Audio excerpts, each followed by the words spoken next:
Hello, everyone. Today I'm going to do something slightly different from the norm when I have my show. I have a co host today, someone who's going to introduce me, or rather, interview me, and I'm kind of excited about it.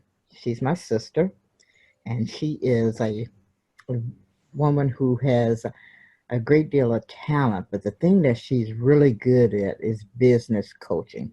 I'm excited for her because she has decided that that is the area that she's going to go into. So if you know someone who needs a good business coach or someone who is interested in having a speaker who can talk on business, I'm going to definitely recommend my sister, Nora Jackson. Nora has been a member of the business world ever since she got into the job market, and there's probably nothing you could ask her that she couldn't possibly answer. So she will be interviewing me today because we're going to do something slightly different. As you know, I have been gone for a while, and you'll learn why during the course of this interview. Hi, my name is Lawana Parker, and I am the host of Courage to Live Your Dream. Today, my sister Nora Jackson will be doing the interview. Nora, take it away. Well, hello, Luana. How are you? I'm doing great now. I'm feeling a little bit overwhelmed still, but otherwise, I'm doing just fine. Well, tell us what's been happening with you in your life. Well, as you know, of course, in February, I lost my husband, and that was a devastating blow. He had cancer, and the cancer came back. We always knew that it would probably come back someday, but when it came, it was a lot faster than we had anticipated. So we started in November when we got the word that there was a possibility that it was coming back. Okay, so how have you and your family handled the change? It's been rough.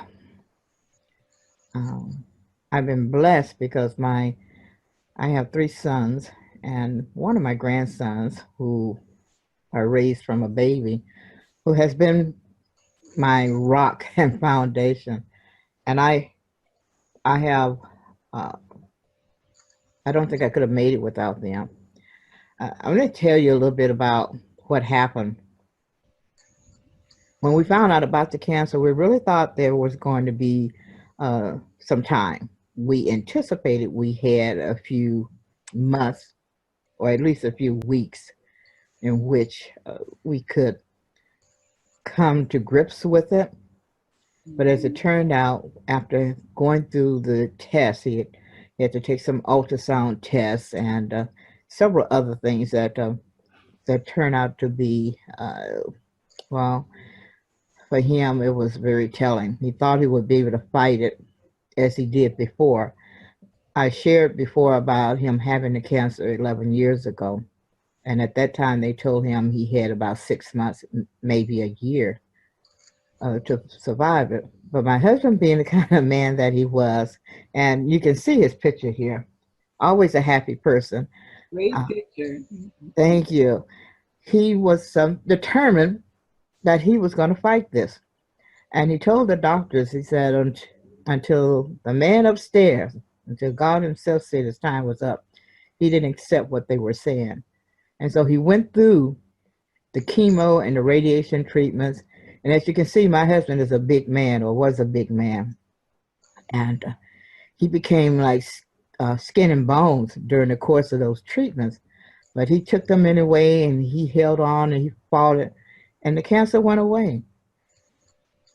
Wow. We were truly blessed because we got 11 years before it decided to resurface. Well, And how long were you married? oh wow, we were together over 50 years. Um, A long time to be with one person. Definitely longer than I was ever with my family. I mhm. was blessed to have him for a husband. He was a good man, and We had four wonderful sons, and I mentioned three earlier. That's because we lost one back in '89, and um, took me a while to get over that. Right. Mhm. So tell us something about him. Did you tell us something about some of his interests or some of the things that? Oh, well, one of the things that he used to be very interested in, and that was playing whist. Uh, he could play whist all day and all night. And that used to get on my nerves. I mean, it bugged me because I thought, hey, wait a minute, what about me, you know? But that was his thing, playing whist. As he got older, of course, he got away from the whist and he obtained other interests. But that was the big thing he was known for. He was very good at it. He had a partner um, whose name is Archie Parks. And they, when the two of them played together, the chances of you winning was slim and none. They Yeah. were that good together. Um, but he loved sports. Like, he had played football in school, and as an adult, he loves sports, pretty much all sports. So, of course, when cable came out and they had sports channels, there weren't too many games that he missed. Okay. So you were together over 50 years. I'm sure you must really miss him now, right? Yes, I do. Um, Even though I knew the cancer would come back one day, it still caught me off guard because he was in good health. He had some problems. Ulcers started coming on, and that scared us for a while, but he licked that. There were times when he had bouts of uh, respiratory problems, and he had allergies, but he always came back from those things. Even though some of them put him back in the hospital, he came back from those things and was able to um, be himself. And people who knew my husband just loved him to death because he was the kind of person that if you were his friend, there was nothing he wouldn't do for you if it was within his power. And so to have this happen to somebody who had so much strength, who was always a happy person, who loved life, enjoyed things so much, and to have that happen to him was devastating for all of us. What I am grateful for, though, is that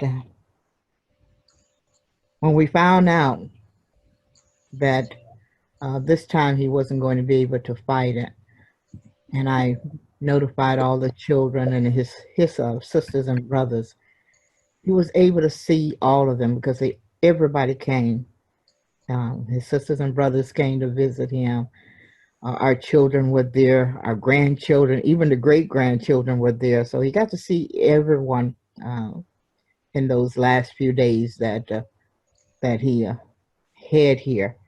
As I said, it caught us by surprise. We thought we had a few months, at least a few weeks, but it was like in January when they told us that we have to do something now because it's really spreading.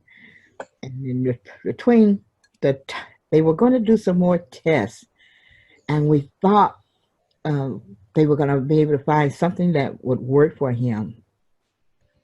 But instead, they told us there was nothing they could do, and if he were to take any more, uh, try to do radiation or chemo as he had done before, it would shorten what time he had left. That was a devastating blow for us, and it was as if in that short period of time, it seemed like it was about 3 or 4 weeks when they told us that. And I just saw him going down. I saw a man go from 253 pounds to where he was, I say he was about 200 pounds when he passed away. And for me, it was really hurting to see this man who I had depended on for so many things and who was always there. He was like the rock for me and my sons and grandchildren, and suddenly see him going down that way. That was That was hurtful. I bet it was. Wow. Mhm. So, has there been anything else that you've been going through lately? I know things after the death of a close one, a loved one, besides the emotional stress, and sometimes it creates financial stress and other kind of stresses in your life. Well, you're right. There are emotional stress, and I've been fighting those because it's so easy when someone who's been around you is suddenly no longer there. Um, you find yourself you're in a sad place, and that's to be expected.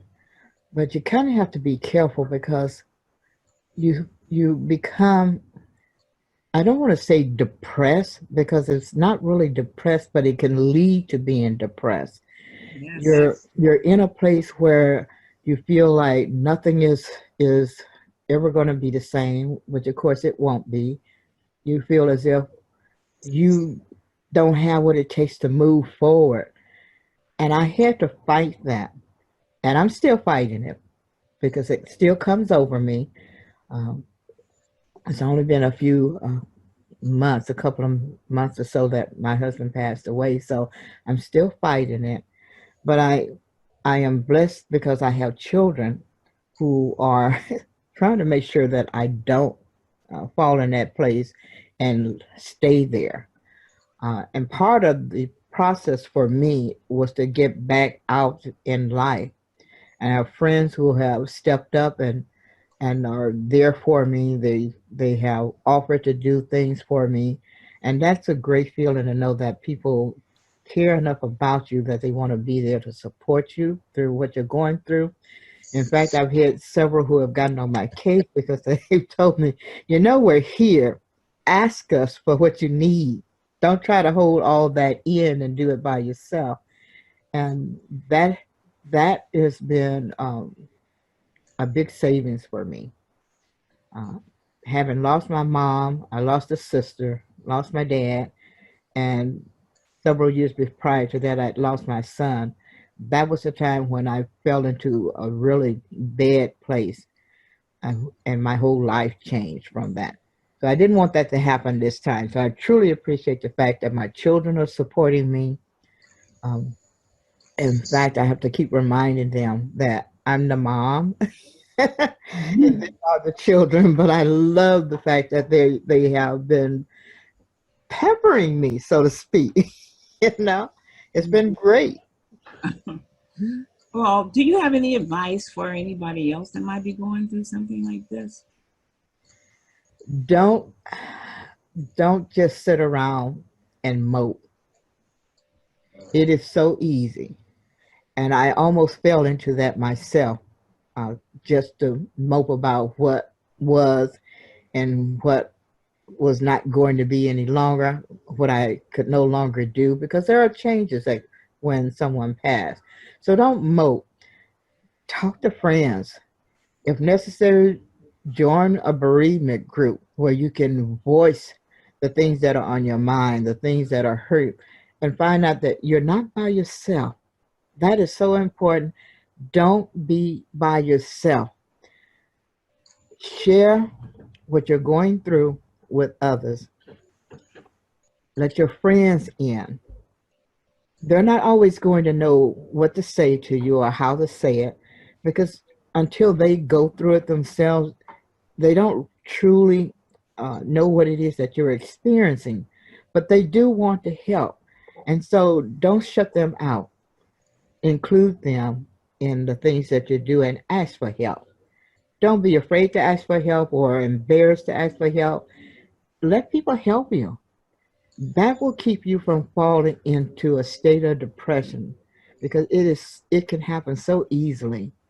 And as much as I love my husband and the fact that I now miss him, I know that he would not want me to be laying around doing nothing and thinking about what coulda, shoulda, would have been if he was still around. So please don't do that. Right. You don't Well, have. is there anything that I can do? Well, you're doing it now. I really appreciate the fact that you are helping me with this interview. I had actually started to just talk about this, and I thought it would be better if someone interviewed me because they could ask me the questions that maybe I wouldn't think of, the things that needed to be shared. So I appreciate the fact that you stepped up to the plate and you were willing to do that for me. Oh, okay. But Yeah, you know what? When someone close, like a husband dies or a wife dies, if you know that they are terminally ill, is there anything that you would suggest to people, some business or things that they need to take care of in my order God, to yes. make sure that transition goes smoother? I'm laughing because that is one of the problems that I ran into. I had not realized that some of the things that he was taking care of because I just depended on him to do it. I didn't thought about it. And suddenly I found out there were things he was paying for far as the family was concerned that I was not aware of or how much he was spending. And so the financial situation for us, for me rather, changed drastically because suddenly we went from a two-income household, even though we both were retired, we went from a two-income household to a one. And now I had expenses that I have to figure out how am I going to pay for these things? How am I going to take care of them? Because some of them were things I can't just drop them. I can't just let them go. I needed to be able to keep going. So my advice, when you know someone is terminally ill, find out about insurance policies.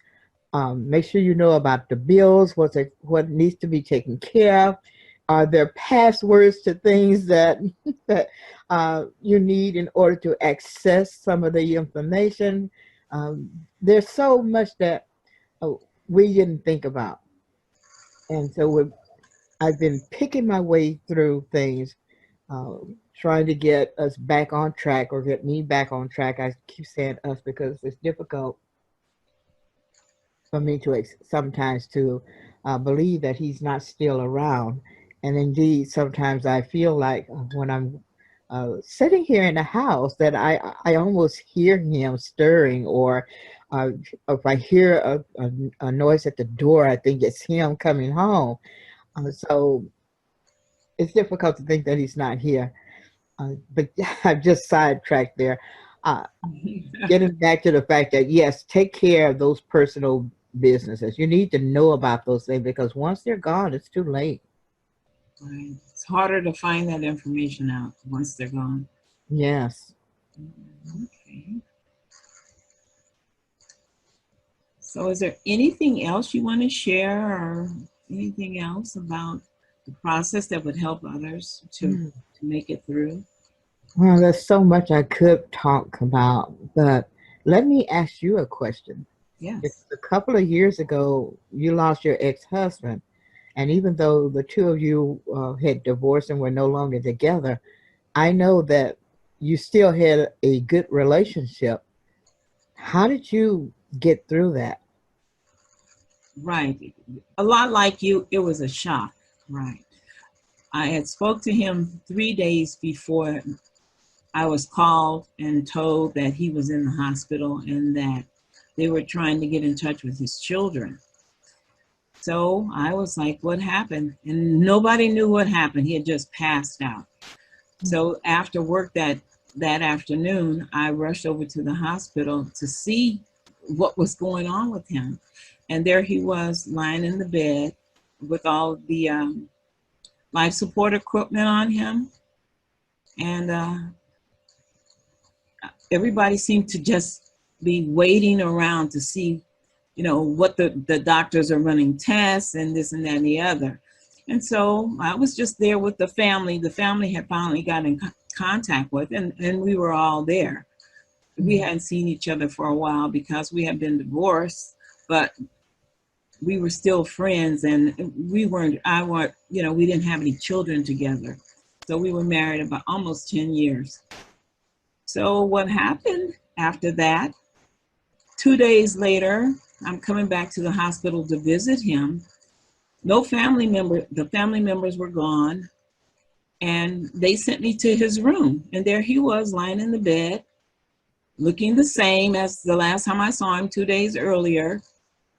And I spoke to the nurse, and I said, "Nurse," I said, "well, how's he doing?" And so she told me that, well, he was pronounced deceased yesterday. Oh gosh. Yes. I remember So, you telling me about that. That's right. still a shocker. Right. Because he was deceased actually the day that I saw him. The day I went to the hospital, he was deceased when he came to the hospital. And I really didn't know that they don't pronounce you deceased right away sometimes. Mm-hmm. So they waited 3 days, and then that was the end. And I was just shocked because I was the only one there. No family member, none of the other family members were at the hospital that day. And I was surprised. I would go, "Oh, I'm the only one here today." Right. And so the reason he was still on life support, that was surprising, is because he had donated his organs Uh, to save a life. And that was the kind of person he was. mm, Yes. So they had to keep him on life support to save the organs for his donation. mm, Yes. And it took me some time to get past that, and at least a year mm, to get over that shock. Right.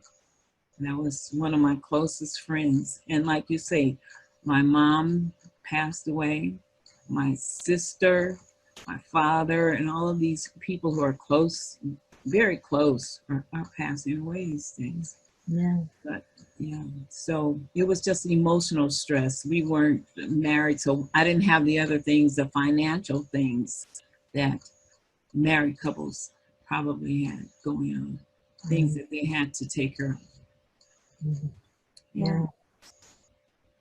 Well, I want to thank you for the interview today to help me get through this. I felt this was important because I needed the people who have been following me on my show to know what had happened, why I suddenly dropped away. And it's also important because there are others who may be going through the same thing. In fact, I know there are others who are experiencing some of the things that I've been experiencing myself. And what my hope is that by sharing this, that there's someone out there who will hear it, and perhaps it will be of some great benefit to them. I just want you to know that you're never alone. I hit my family, and I'm greatly appreciative for that. But I'm also very grateful for the fact that because of my belief and faith in God, that was the rock that has helped me up through so many things. And this was no different. He's been there with me from day one, and just making sure that I'm okay. And as some of you know, you may have heard already, I am stepping back out in the limelight or in the realm of the living. I decided to attend a conference that was in Texas, and so I'm one of those people who don't care for flying. Uh, I prefer to drive wherever I'm going, and I chose to drive from California to Texas for a conference.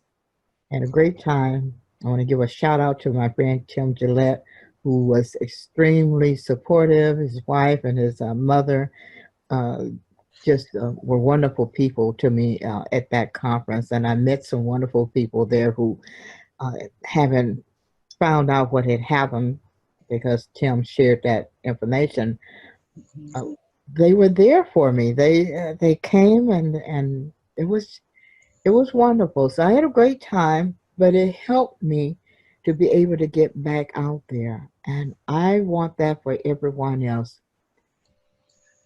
Family, friends, if you're have a church goer, not trying to push anybody into going, but being a Christian has been a tremendous help for me, and I wouldn't trade that for nothing in the world. It helps sustain me in the things that I need to continue on. So find whatever it is that you need to keep you going. Don't give up on life because life is a gift. It's one of the greatest gifts that God can give you. And if you're still here, that means He has something for you to do. So get out there and find out what it is and do it. I want to thank you again, Nora, for the interview. Are there any last words, something that you'd like to share with the audience that perhaps I'm have neglected to say? Can't think of anything. I like that. Life is a gift. And one of the things that we all must remember is we only have one. Yes. We're not So like a cat. We don't have nine. that's true. We only have one. And we need to Well, bless them. yeah, amen to that. Thank you. You're welcome. Well, this is the Courage to Live Your Dreams show, TV radio show. I want to let you know that our format will be changing. Our next episode will be different from what it's been in the past. We will, I'll let you be surprised to find out what's going on. I will say one of the changes will be that we will be speaking to some authors. Those who know me know that I love to read romance stories.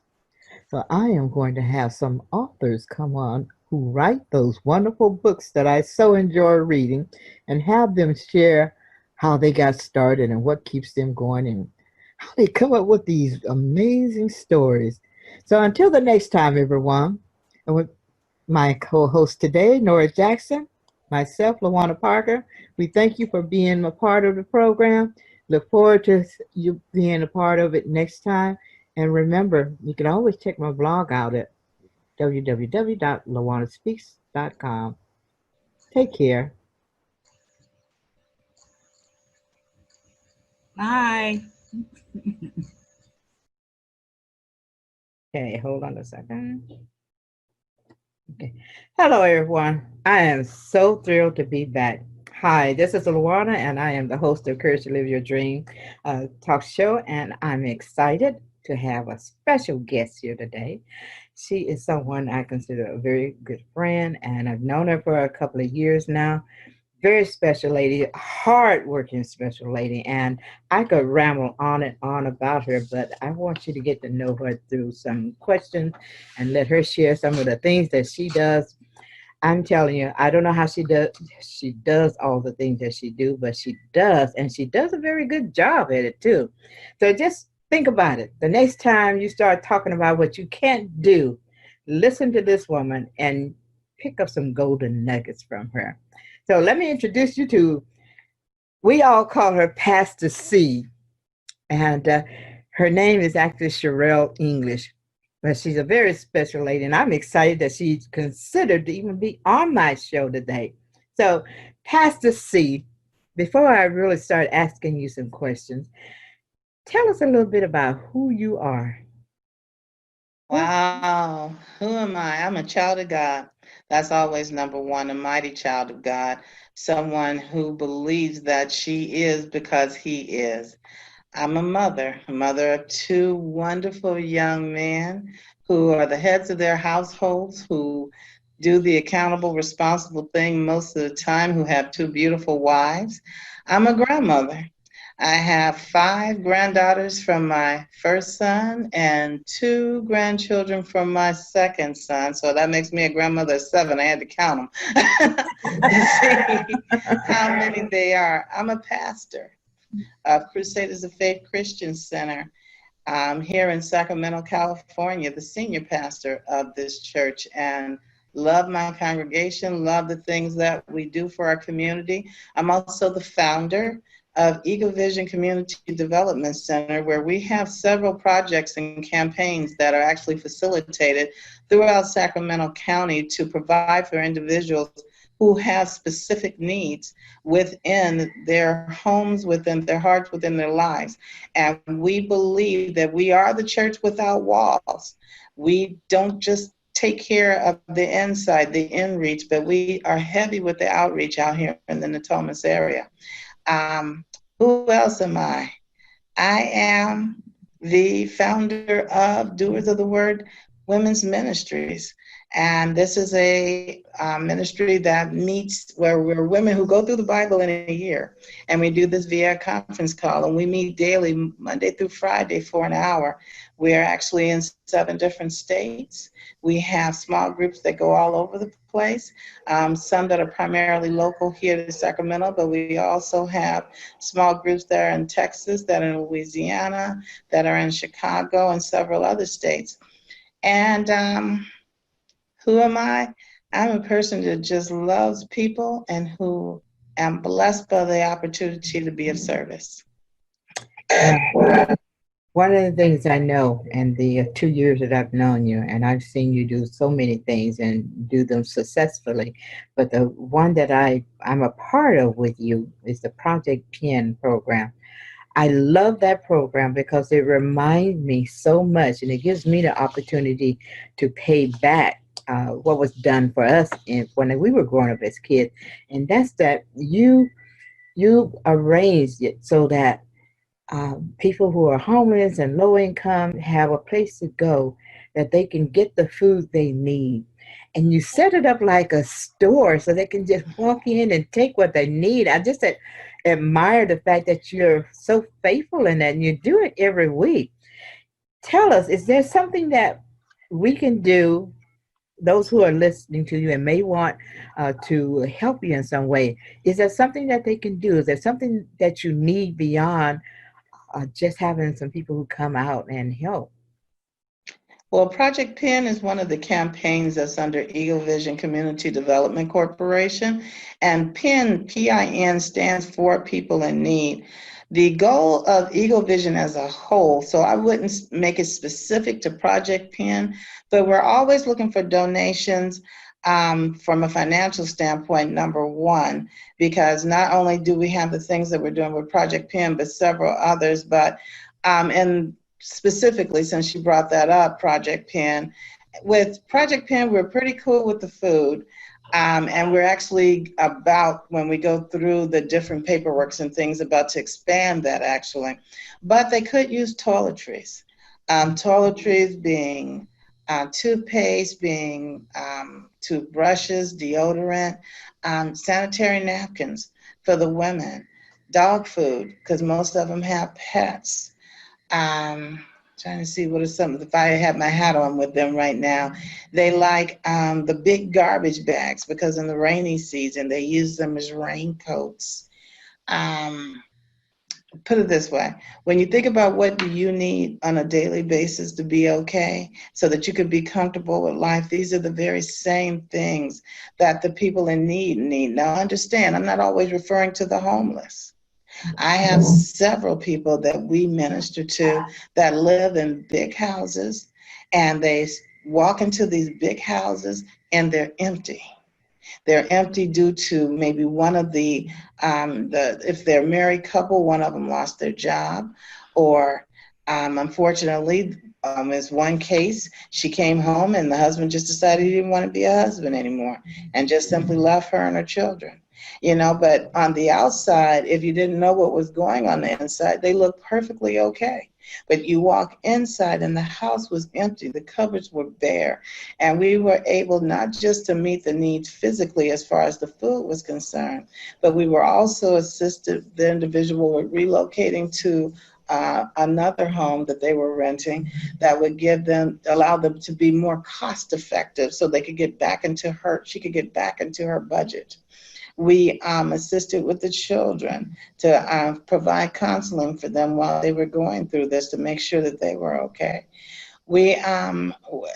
It differs. I think that's the fun of the ministry. It differs from one person to the next, but it also falls under the campaign. And the campaign name is SMART, meaning that we actually take specific measures, specific tactical strategies to assist each individual personally so that they can have the things that they need to get back comfortable again and be okay. So I think that's the whole beauty of the campaign itself, is that it's not just for the homeless, because we have people that's every day um, working paycheck to paycheck. One of the companies that we support right now are the employees at Kohl's. And what a lot of people don't know is that most of them are working minimum wage. Most of them are working part-time only. But the expectation is that they have to keep a roof over their head. They have to keep clothes on their back, food in their mouth. Some of them are working not just one job, but 2 and 3 jobs. So when we're able to come in and assist them with anything from food to toiletries, etc., not only does it take care of them, and it gives them a chance to go, one last thing they have to worry about. It is feeding their households. It's taking care of their children. And we actually serve 2 churches, an elementary school, and an apartment complex, plus our church every single week. And we service over 300 to 400 people, providing them with food and their families on a weekly basis. And then SMART supports all of those individuals. And so they know they can contact us anytime. And we're blessed to be affiliated with about 14 different outside agencies that also provide us with the support we need to make sure that that person is taken care of on the bottom line. Wow. I told you she was a busy person. She does all of this. Of course, we know she's not doing it by herself. Not at all. She is the one that makes sure that all of this gets done. Yeah. And it means so much for the community that she's out there supporting them. I'm curious, how how did you get started? What made you get started in doing this? Because there's so many of us see what's going on, but none of us actually step out there and do what's necessary. But you grabbed the bull by the horn and said, "This is what I'm going to do," and you did. So, what got you into it, and what keeps you going? Well, part of it is I'm a cowgirl. No, I'm just teasing. You know, it's my life story. I was a recipient at one point in time. I lived a lifestyle, made some choices and some decisions that put me in a place to become a recipient.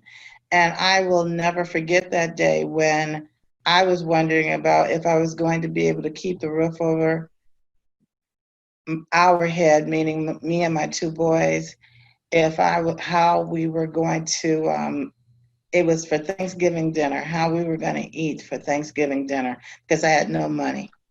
Any money I did have went to the rent, the gas, the lights, trying to keep a phone on, trying to do the bare minimum for them. We even, I used to volunteer at Head Start just so that I could take the leftover food home, and that would be our dinner for that night. And the milk I would use for the dinner, and then also the next morning for cereal. So I was that person based on choices and decisions that I made that wasn't good or beneficial for myself or my family. You know, Paul says that everything that's good to you is not beneficial for you. And the decisions I made was not beneficial for me because it left my sons and myself in dire need. And my ex-husband was out on dope. So we were kind of alone.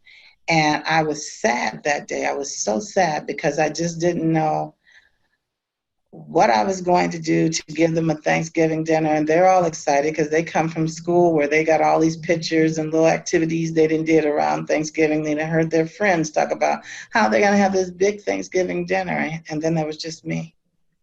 And the doorbell rang. And all of a sudden, 3 individuals, one being my girlfriend's mom, came in, and they had tons, like 3, 4, 5 bags of groceries. There was turkey, stuff to make dressing, all of this stuff. And I just stood there with tears coming down my eyes. Now, I hadn't told anybody that I was going through this because I, at that time, was a very private person. And I was too embarrassed to let people know that this is where I had succumbed to. But my girlfriend knew, and she told her mom, and her mom told the church, and the church got together and they put together all of this for me and my family. Well, the one I never forgot that. I still get chills when I think about looking the doorbell and I hear her mom, and because I lived on the first floor and waiting for her to come up, and she's coming up and here's these other two guys with her and they got all these groceries, and I'm wondering, what is it that they're doing, and bottom line, why are they doing it? And then she tells me that all of this is for us. I remember my son's faces lighting up because even though I didn't say we weren't going to have anything, I think specifically my oldest knew, and his eyes lit up because here was all this food. And the baby, he just knew, be happy, there was food. He didn't know why everybody was so happy, but okay, be happy, because he was like 4 or 5 years old. And no, actually he wasn't born yet. He was not born yet. And so we're excited, the food is coming, and I remember that moment. And I have forever been grateful. So it's my way of paying it forward. It's my way as a church of remembering that, Jesus made the comment. He said, "Where were you when my people were hungry, when they needed a roof? Where were you?" And I don't want Jesus to ask me that question. I never want him to ask my church the question, where were you? I think the primary purpose of a church in any community is to provide the resources that are needed for that community. Oh, it's nice if you can get butts and seats, and it's nice if you have a big, beautiful location. But if your community is hungry and the people are without, and they don't have the things they need just to survive one day at a time, and then when they knock on the church door and ask for help, we are saying we cannot be there for you, then what's the purpose of the church? After we have led them to the Lord Jesus Christ, it goes into, now what do I do? And my belief is that the accountability of the church from that moment on is to care for that flock, is to feed them spiritually, physically, and mentally. It's to assist them to get to a place of empowerment where they're now able to atone for their past wrongs and get things back in right balance so that they can be proud of the households that they live in. And I'm not talking about big houses. You can be in a caddy shack. But if that's your caddy shack and you're able to take good care of it, then that caddy shack means the whole world to you. And it's a lot better if you know that you can go someplace and they're going to give you the resources. Now, understand, we give some things, we teach a lot others, because I'm not just trying to do handouts so that, this is not the store of Jimmy. You can, take all I can give you. It is a store. Well, let me say that wrong. My name's not Jimmy, and it's not, you can take all I can give me. It's we want to get you started, but the purpose is also to get you to go through that transformational experience that renews the mind, restores the soul, revives the spirit, and bring people back closer to God, but bring them to that state that God always desired, to have a relationship with him, but to also be empowered to stand on our own 2 feet. We were designed for greatness.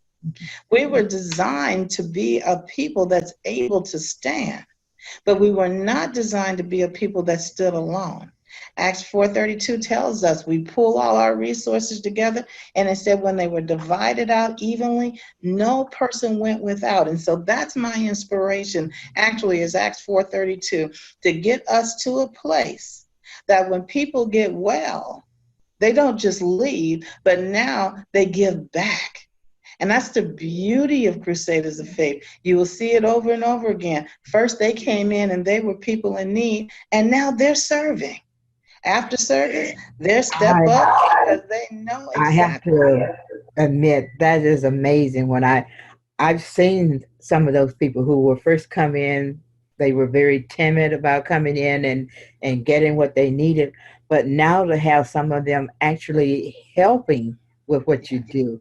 Um, I'm never going to forget Bill standing up there and singing to us, and it was Yeah. just great. I mean, to see how he had changed from the first time he came to where he was willing to stand before the group and bear his testimony and sing a song. It was just something moving about there. Really, um, something very special about seeing that and to know that it means so much to them what you do, and they feel Well, see, comfortable being but when around. you get it from yourself, when you are that person, it's easy to serve someone else because you don't have that better than attitude. I think I'm all that. Not too long ago, me standing in that line was part of my story. Mhm. And before I forget, is there a way people can contact you when they want to help you in some way? Is there a way that they can reach you or go and find out more information about what you do? Sure. We have our website, which is www.crusadersoffaith.org. We have telephone number, which is 916-243-0313. That's 916-243-0313. And when you contact us on that number, you can either call, leave a voicemail message, or you can actually contact us on that number via text. Someone will get back to you within 24 hours, and we will identify what other needs you have. And then our need is always the same. We need you to love the Lord. We need you to see what we do as a blessing. And then if God leads you, and only if God leads you, because we want cheerful givers. We want people who are excited about being a help and a participant in their community. If you're in the Natomas area, you can come on board, or in the Sacramento area, you could come out and join us. We are a working church. I will say that to the day I die. We are a working church. We're not just a learning church. The expectation is that you learn from in-reach and you serve from outreach. We are a working church. And if you want to be a part of something that's exciting, new, done a little different, because we're different than the average bear, but you see the fruit and you see the growth, then Crusaders of Faith is where you want to be. Well, we're getting close to the end here, and I want to ask you a couple of more questions. Just knowing how much you do, and sometimes you must feel discouraged because um, there aren't more people volunteering uh, to come out and assist with what you're doing. Do you ever feel like, you know what, I'm tired of this? Um, do you ever feel like giving up? What keeps you going? And that's a good question, and it's because I know it's my calling. I have never ever felt the need to give up. Do I get tired? Yeah, physically, because sometimes I overextend myself. Do I get frustrated because people aren't there? No. I honestly believe that God will bring those who are supposed to be there to assist with the things that we do. But I also welcome the fact that as a church, we're a place of attrition, meaning that when you come in, you may be hurt and you may be broken. And so you're going to be with me for a season, or be with us for a season as you begin to heal and restore. But once you get to a place of restoration and your transformation begins, and now you step and walk into your calling, now that's wherever God sends you. There will be those individuals who are called to be a part of Crusaders of Faith, called to serve in our church and in our ministries. And this is where they're supposed to be. There's going to be others, and there have been many who, once they got to that place of healing, God has moved them in order to place them in the communities to do the things they do. You yourself, Lawana, you started writing a book, and began, and you have this show, and and what would I say? No, you can't do these things. These are only for you're supposed to be with Crusaders of Faith. No, that's when I know God's working. That's when I know He's actually doing the things He says you're supposed to do, because there should be that progress, not perfection, all the time. Mhm. Which means some will stay, some will go, some will come back to visit. But as long as they're doing what God has called them to do, they're right where they're supposed to be, doing just what they're supposed to do. And to me, that's a healthy church. Well, Because, I you mean, like, mentioned something just a moment ago, and I want to ask you about that because you're right. You have people who are very negative, and so when you first started doing this? I'm sure you must have had those who love you, but you're wasting your time. Why should you get involved in this? Nobody's going to care. Did you have mentors? Because you hear a lot about mentors, coaches, leaders. Uh, was there anyone that you were able to turn to when you had those negatives coming at you, just bombarding you from all directions, trying to tell you you're wasting your time. Don't do this. You want to do something where you can make money. You want a big church. How did you handle that? Well, I don't have time to talk about it today, but I have my circles of life. And my circles of life create boundaries. And there are just a rare few people that are part of my inner circle. I have people that are around me all the time, different layers of people, and they have different purposes in my life. And I have different purposes in their life. But I am very strategic with who is in my inner circle. And I'm blessed to have some very powerful mentors that are in my inner circle. I have my husband who is in my inner circle, my children that are in my inner circle. You're one of the people that's in my inner circle that love me, that encourage me. And I think that is so important because just like in the book of Nehemiah, you're going to have those naysayers. You're going to have the Sambalots that come in your life that, who are you? What makes you think? I mean, golly, who am I? I'm a woman. I'm a senior pastor. What are you thinking about? I could care less. For those who are watching this is who I am. I could care less about what they're saying unless it is God Himself coming out their mouth telling me to stop. And God hasn't done that.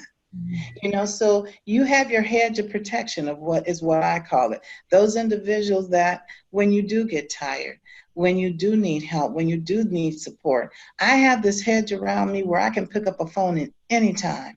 And like when I was in the hospital a couple of months ago, we had guest speakers that came in the church. I can get on the phone at any time. All I need to do is call, and they will tell you, and they say it in front of you. They say, all she needs to do is call us and we're here. Anything she needs, we got her. And when you know that type of alone, I mean, but they're not in that inner circle, the ones that hold me up. See, I have people who hold me up, they're my armor bearers. And I mean armor bearer in the sense of when I'm about to go down, they go, girl, no, no, no, no. God's got to work for you.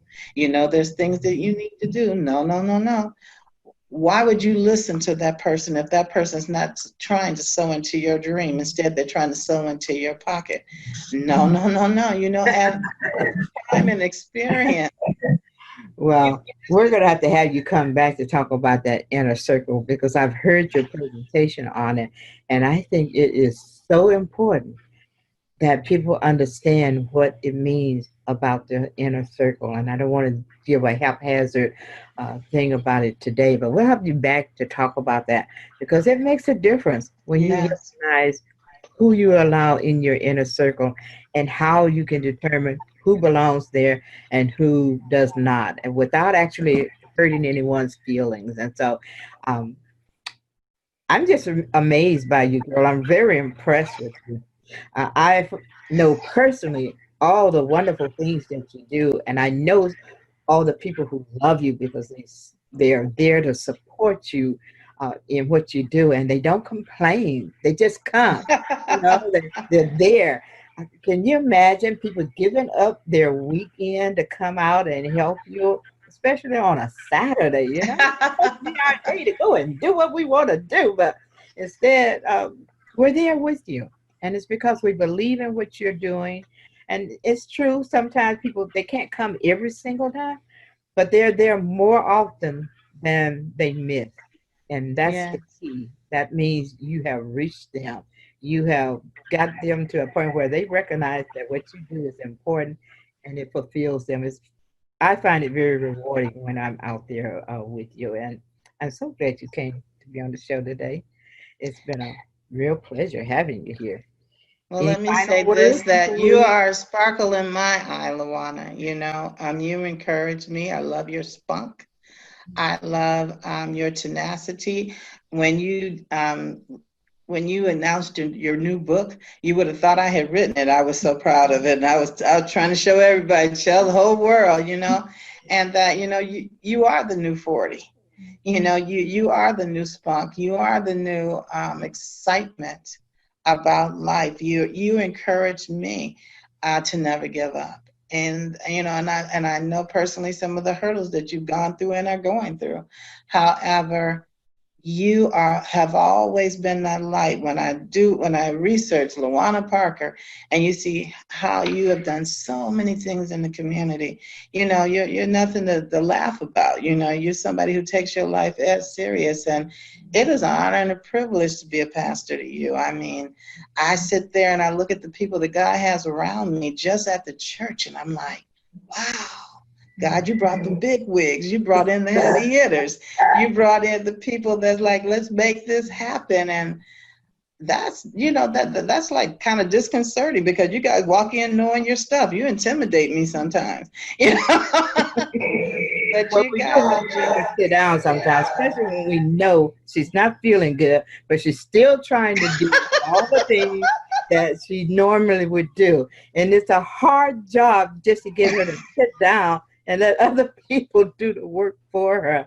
But we love you anyway. And as I say, I'm so glad you came on the program today. I want to thank encourage you. you to give her a call. Just give your website and your phone number again in case someone missed it, and we will make sure that it's posted so that for those who don't happen to have their pencils handy, to get the information, because this is important. Um, I believe that God put us all here to help one another. And Yeah. as Jesus said, we're always going to have the poor, but it's our responsibility to try to help those who are in need and not just watch them and then go on our merry way. So You better thank you preach it, for all girl. the work. Woo-wee. What was that? I said, you better preach it, girl. Go on. Thank you. So share that website and phone number.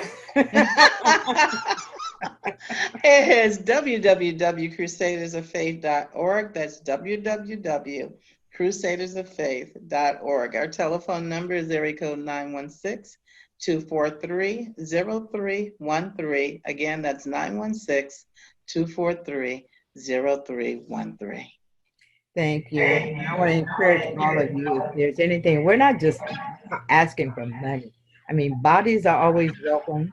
Uh, as she said, things like toiletries, the things that personal items that people need. That if you've got it to share, bring it out. We accept, and the people who we help will accept. So I'm thankful that you're here listening to us today. Thank you again, Pastor C. And I'm excited that you're here, and just feel really blessed that you came onto my show. Wow.